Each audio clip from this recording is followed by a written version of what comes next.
You've probably seen a lot of FM24 Your World Chelsea rebuilds on YouTube by now, and with good reason. They're a mess in real life, and it's too tempting not to prove you can do better. But have you seen one where they spend £1 billion and still almost get sacked? Your old pal Kev's got you covered. We're playing in Your World mode with the standard English start date of 3rd of July, so a few transfers had already happened by that point of the summer, with Nicholas Jackson and Christopher Nkunku in, and Kante, Kovacic, Havertz, Loftus-Cheek, Koulibaly and Mendy already sold. But that still left us with a massive £180 million transfer budget and a squad full of deadwood to get rid of to generate some more spensies. A quick examination of the squad and it became clear we needed new players in pretty much every position, so we sent our scouts off with the instruction to scout everyone, everywhere, ever, and set about trying to get rid of the dozens of players who were never good enough to play for us. Kepa, Azpilicueta, Cucurella and Ziyech were all sent to Saudi Arabia to hang out with all their old teammates for a total of around £100 million. I assume they just have a big ex-Chelsea players' house there. And we tricked Paris Saint-Germain into spending £71 million on Raheem Sterling. We managed to secure a group booking on the Eurostar 2 and sent Malang Sarr and Aubameyang to France with him for a total of £11.75 million for the pair. AC Milan then came in with £50 million for Christian Pulisic, and I bit their arm off, before continuing with my group travel discounts policy and sending Hudson-Odoi to Napoli for £18 million and Ethan Ampadu to Torino for £19.75 million.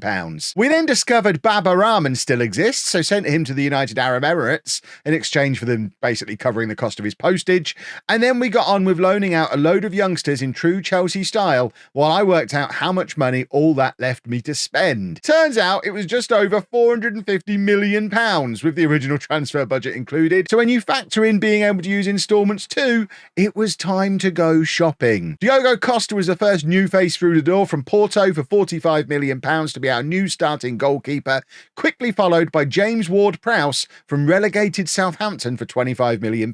We had the new set-piece creator to play with, so it would have been rude not to, really. Josko Gvardiol came in from Leipzig for £90 million, mainly because I decided I wanted to have a go with the new inverted fullback position too, and he seemed like the perfect man for the job. And Manuel Ugarte arrived from Sporting for £50 million to be our new DM. Nico Williams and Ansu Fati arrived for a total of £118 million to be our new starting wingers, and at this point our starting 11 was just about complete, with the plan being to use Romelu Lukaku as our striker, because I promise you he's really good in FM. But then I saw how much money we had left, so bought Victor Osimhen for £86 million just in case. Ryan Gravenberch came in from Bayern for £50 million for some depth in midfield, and Meslier arrived from Leeds for £25 million to be our backup goalkeeper. If everyone had been fit, that probably would have been it for pre-season signings, but around this point I realised Fofana, Badiashile and Chalobah were all injured, so we only had Thiago Silva and Levi Colwill as fit centre-backs for the start of the season, so we grabbed Todibo for £45 million from Nice, before Juventus came in with an £8 million offer for 39-year-old Thiago Silva, so I decided to cash in on the guy who is nearly as old as I am and replace him with Fikayo Tomori for £50 million, who'd also come in handy with homegrown player registration when we eventually make it back into the Champions League. Man City then came in with a £43 million offer for Ben Chilwell just before deadline day, which we accepted because I'd already decided to play with inverted fullbacks, which doesn't really suit him. But Lukaku got upset about our lack of depth at left back. Apparently Gvardiol and Colwill aren't enough for him, so we signed Dan Burn from Newcastle for £14.5 million because he's tall, and we already had Ward-Prowse to deliver crosses onto his head. Unbelievably, all of those signings still left us with over £100 million to spend, but you know me folks, I'm all about financial restraint, so I decided to save that for January so future Kev could have some fun too. Our start to the season was a bit hit and miss while we experimented with inverted wingbacks, inverted fullbacks and various formations, trying variations of a 4-3-3, a 4-2-3-1 and a 4-2-4 over the first 10 games or so, and picking up some good wins against smaller clubs like Forest, Sheffield United and Spurs, but losing every time we played a big club like Liverpool, Man United or Newcastle, sometimes getting a proper thrashing. I was also surprised to discover just how good Lukaku can be in FM24, and he became our super sub as Victor Osimhen struggled to adapt to the Premier League and our style of play play and spent most of the first half of the season offside. With no European football to distract us and an early exit from the Carabao Cup against Hull, we were able to focus 100% on the league and hovered around the top 4 for the first 8 to 10 games before a rough run of form in October and November saw us plummet down to 10th in the league and sent Chairman Todd into a panic. Victor Osimhen perfectly encapsulated this period of the season for us, having an entire hat-trick of goals disallowed in a 2-1 defeat against Newcastle. We were playing well, creating chances, but making lots of silly mistakes and just couldn't get a run of form going. The media started to speculate I might get the sack if I didn't beat Man City away from home at the end of November. It all seemed a bit dramatic with us 9th in the league and only a couple of wins away from moving into a Champions League spot, but I did start to worry a little bit when we went 2-0 down inside the first 15 minutes and looked like we might be about to suffer another thrashing against top opposition. But a tactical tweak into a 4-2-3-1 when Lukaku got injured on the half hour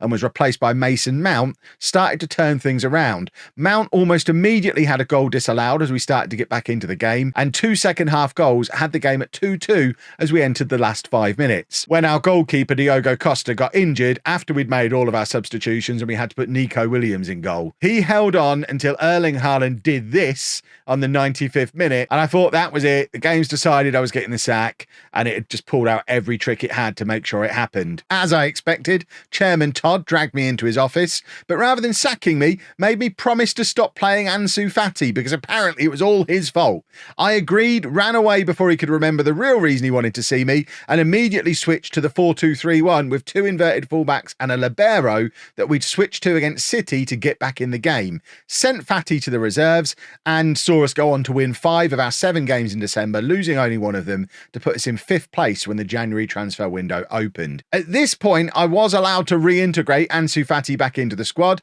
and just as I was planning on having a quiet January, Man United came in and offered £106 million for Mason Mount. He had become a key player as our attacking midfielder in the 4-2-3-1, but with Christopher Nkunku finally fit to play, it seemed like we'd already had an upgrade already there. So we bit their arms off and worked out how to spend our now £200 million plus transfer budget. First through the door was Gonzalo Ramos for £65 million and Yeremy Pino for £69 million, with the long-term plan being to sell Lukaku, who despite having a good first half of the season, was getting old and didn't fit in with our young and hungry squad. He was also still in a mood with me about selling Ben Chilwell. Pino was an insurance policy in case Chairman Todd banned me from playing Fati again, because we'd need an extra winger then, especially with Mason Mount not around anymore. We also brought in some youngsters for the future in the shape of Aidan Borland for £10 million from Villa, Alex Scott for £24 million from Bristol City, who then loaned him back for the season, and Rooney Bargi from Copenhagen. We finally calmed Lukaku down by signing a left-back he approved of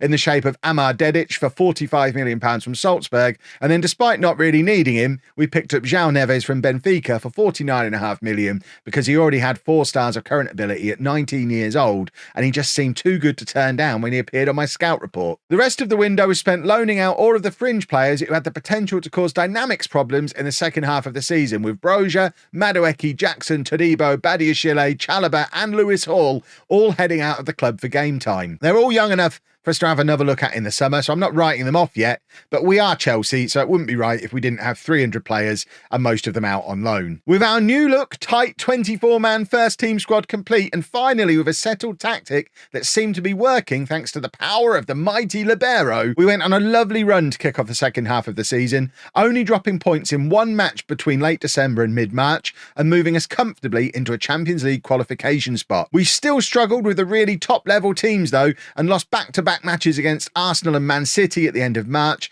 just as we thought we'd cruise to the end of the season and achieve all our goals. And then we lost again to Man City in the FA Cup semi-final to rob us of any chance of first season silverware. But a draw against Liverpool, who'd won 18 of their opening 19 games of the season but had somehow managed a bottle top spot by late April, just about secured us a top 4 spot, although we didn't actually mathematically confirm it until the final day when we lost 1-0 at home to Man United but saw the only team who could catch us, Newcastle, Newcastle lose away to Bournemouth. So it only cost us about £1 billion, but things are finally looking good for Chelsea. We're back in the Champions League next season. Victor Osimhen has learned how to stay on side and ended up finishing third in the top scorer charts. We've managed to get rid of most of the old men and have a much smaller, younger, more talented squad with an £80 million transfer budget to spend ahead of the next season, and some guy called Endrick already agreeing to come in on a pre-contract. Meanwhile, in real life, Chelsea are playing Conor Gallagher as a centre-forward, despite spending nearly as much as I did. I always knew I was better than that Pochettino guy. If you want to watch along with Season 2 as it unfolds, I stream it most evenings over on Twitch from about 7 PM, and highlights of each stream are on LOLLUJO 2 here on YouTube